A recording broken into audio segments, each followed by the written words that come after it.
चेहरे की झुर्रियां बनी मौत का कारण। भगदत्त नरकासुर के पुत्र और प्रागज्योतिष के राजा थे। श्री कृष्ण ने नरकासुर का वध किया था, इसलिए भगदत्त श्री कृष्ण से विशेष बैर रखते थे। युधिष्ठिर के राजसूय यज्ञ के दौरान जब अर्जुन राज्यों को अधीन कर रहे थे, तब अर्जुन का भगदत्त से 8 दिनों तक युद्ध हुआ। अर्जुन ने अनेक प्रयास किए परंतु प्रागज्योतिष जीत ना सके।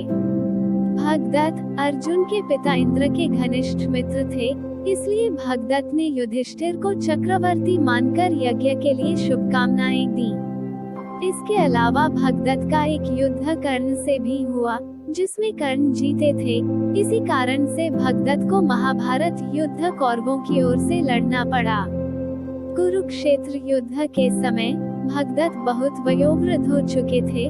उनका चेहरा झुर्रियों से भर गया था। उनकी पलकें लटक आई थी, जिससे उनकी आंखें बंद हो जाती थी। इसलिए वे युद्ध के दौरान मस्तिष्क पर कसकर एक पट्टी बांधा करते थे ताकि उनकी आंखें पूरी तरह से खुली रहें। कहते हैं, उम्र दराज होने के बावजूद उनके हौसले बुलंद थे। कुरुक्षेत्र में उन्होंने भीम, अभिमन्यु और सात्यकी जैसे योद्धाओं को हराया। अनेक योद्धाओं ने एक साथ भगदत्त पर आक्रमण किया तो भी भगदत्त ने सभी को एक साथ घुटने पर ला दिया। कुरुक्षेत्र युद्ध के 12वें दिन जब भगदत्त और अर्जुन का आमना सामना हुआ तो भीषण संग्राम हुआ। भगदत्त हाथी से अर्जुन को लगभग कुचलने ही वाले थे कि श्री कृष्ण ने अर्जुन को बचा लिया। दोबारा भगदत्त के सामने आने पर अर्जुन ने भगदत्त के अस्त्र विफल कर दिए।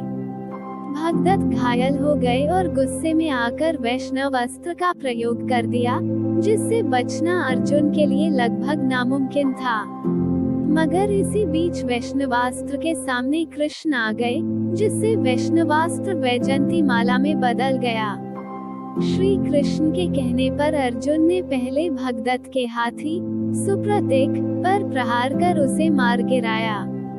फिर कृष्ण के इशारे पर अर्जुन ने भगदत्त के मस्तिष्क पर बंधी पट्टी को बाणों के प्रहार से शिथिल कर दिया, जिससे उनकी पलकें लटक आईं और उनकी आंखें बंद हो गईं। भगदत्त कुछ देख पाने की स्थिति में नहीं थे। इसी बात का लाभ उठाते हुए अर्जुन ने भगदत्त का वध कर दिया। शूरवीर पराक्रमी होते हुए भी बस झुर्रियों के कारण एक साहसी योद्धा का अंत हो गया।